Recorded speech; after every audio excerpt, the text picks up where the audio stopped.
Hello, my name is Hope Mindu, and I'm going to be taking you through IFRS 11 joint arrangements.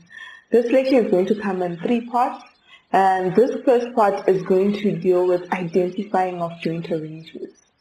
So I want us to jump into our lecture objectives. What do I expect you guys to know, understand, and be able to apply at the end of this lecture? First of all, you should be able to identify a joint arrangement through its definition and actually be able to link that with the scenario and conclude. So you probably get a question that expects you to maybe discuss accounting treatment of a certain like investment by an investor in another entity, right? Which could be a joint arrangement.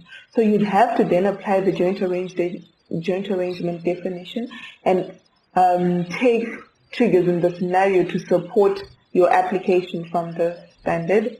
And I also expect that at the end of this lecture you should be able to classify your joint arrangements into either a joint venture or a joint operation. And then in this lecture we're going to focus only on the accounting for joint operations, because joint venture accounting is dealt with under IAS 28, which deals with associates and joint ventures. So don't worry that we won't cover it in this lecture. You will definitely cover it when you get to your IAS 28. We're also going to, I'm also going to expect you guys to go through your standard and look at disclosure, right?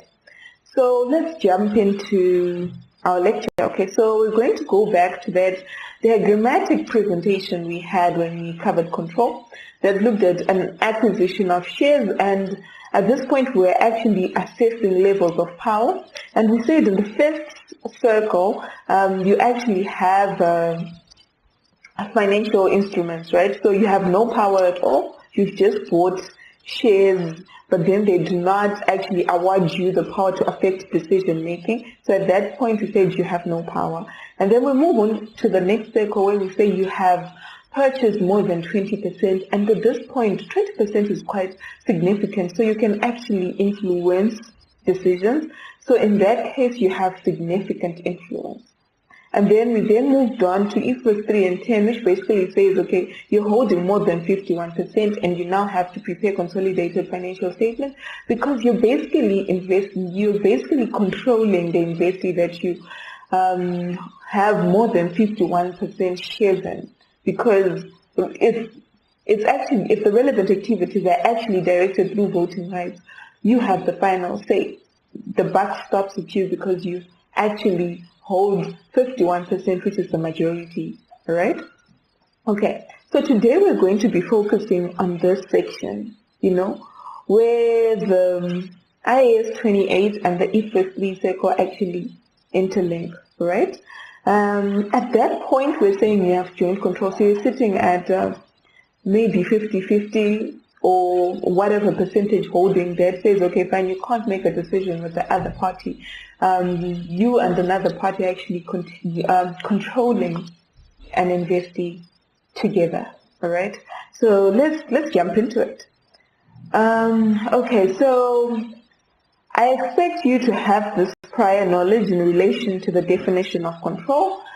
Briefly, say it with me. So if you have control, you have power over an investee, and you can affect you're exposed to the investor's returns, and you actually can use your power to affect the investee's returns. I hope you said it with me, and I hope you remembered. If you didn't, it means that you actually have to go back to your IFRS 10 and make sure that you have an understanding of when an investor can actually say they control, an investor can actually say they control an investee, right? Because, if we're going to be talking about joint arrangements, we're going to get to a point where we're talking about joint control. But how can you understand joint control if you do not know what control is? So make sure that if you don't understand, you go back and look at it. Okay, let's move on to actually IFRS 11, identifying a joint arrangement. Is there a joint arrangement, and is IFRS 11 therefore applicable? What is a joint arrangement? A joint arrangement is an arrangement of which two or more parties have joint control. So illustrations, 2 or more parties. So it could be 2 people or more controlling an entity, right? So like we did in IFRS 10, I actually want us to break down this definition. So with an arrangement, it would be a contractual agreement, right? We're jumping back to our IFRS 10 right now. It could be through voting rights, it could be through other contractual agreements that actually then govern, like, okay, fine, decisions over relevant activities are made this way, and those 2 people are the ones that actually make those decisions, right? Okay, so let's jump into joint control before we get into an example. What is joint control? So IFRS 11 paragraph 7 and B11 actually define for you joint control. If you go to B11, it actually gives you,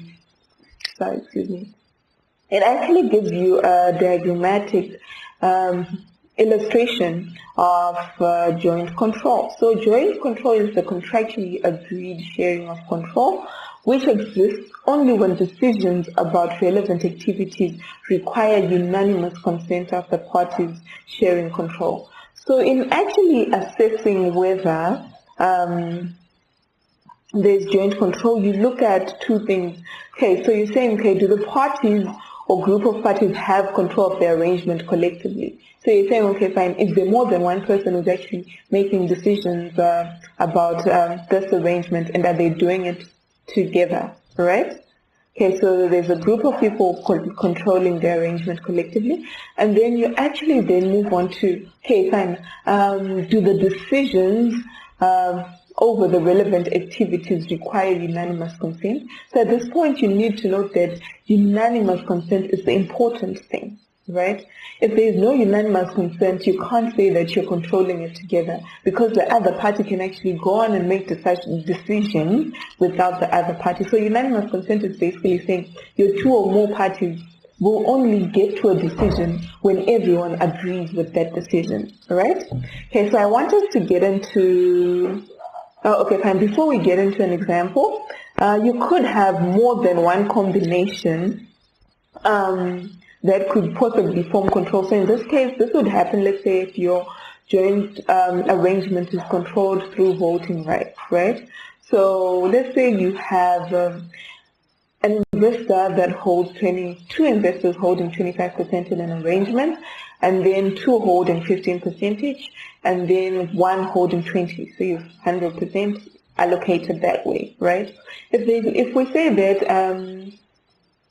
decisions in this entity are made using a 50% shareholding, you could have different combinations that make 50%, right?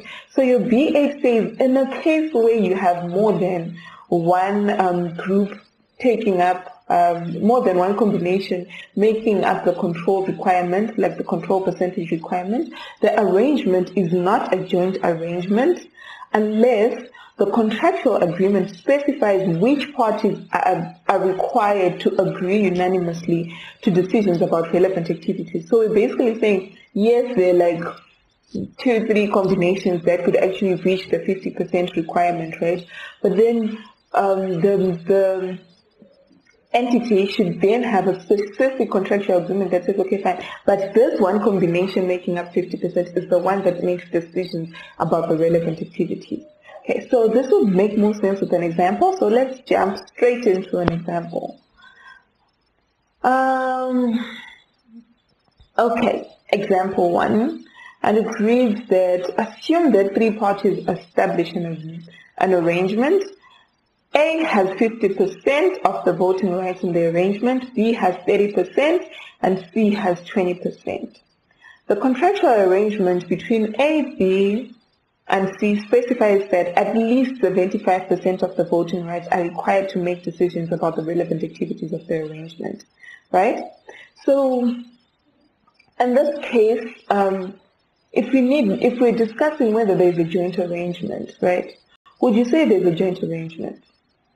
Okay, so let's assess how many ways can you actually meet the 75%.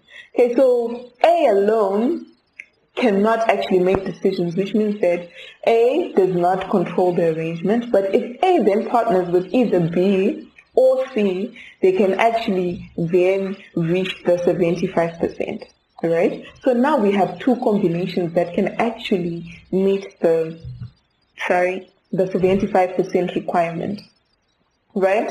So because there is no contractual agreement actually specifying that the arrangement between A and B is the one that that is responsible for making decisions, we'll then say there is no joint arrangement. So in this case, because there is no such information, there is no joint arrangement. But then if they'd actually given us which parties, like which combination is the one that's making decisions about relevant activities, we'll then say, okay, fine, there is joint control. So pretty simple, right?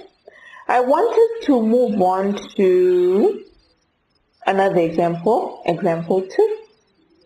Okay, so this one says, assume an arrangement has 3 parties. A has 50% of the voting rights in the arrangement. B and C each have 25%. The contractual agreement between A, B, and C specifies that at least 75% of the voting rights are required to make decisions about the relevant activities of the arrangement. Goes back to the same application that we had earlier, right? Okay, so go back to the definition of a joint arrangement. In the previous example, we didn't. So this is how I then expect you to answer questions when you get into your tests and exams. Is there a joint arrangement? Are there 2 or more parties that collectively control the arrangement? Okay, they are.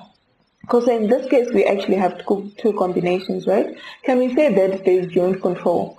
So the fact that 75% shareholding is required means that whichever party partners with A, that combination is the one that would be making, they would actually be collectively controlling with A, right? But then like in the previous example, it hasn't been specified which one combination will be making those decisions. So there's therefore no joint arrangement. But then if it was then specified that A and B are the ones that are making decisions over relevant activities, like if the contractual agreement specifically says, okay, fine, we require the unanimous consent of A and B, right, to make decisions, then A and B would then be jointly controlling the entities, right?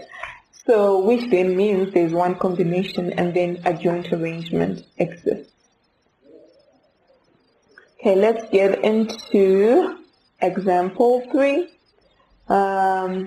Example 3 says assume an arrangement with A and B each have, assume an arrangement in which A and B have 35% of the voting rights. And then decisions about relevant activities, voting rights in the arrangement, with the remaining 30% being widely dispersed. Decisions about relevant activities require approval by a majority of voting rights. So going back, if A and B agree on decisions that have the majority voting rights, right? But then the contractual agreement has to specify that A and B are the ones that make decisions over relevant activities. Thank you. I hope this was helpful. If you have any questions, feel free to come for a consult.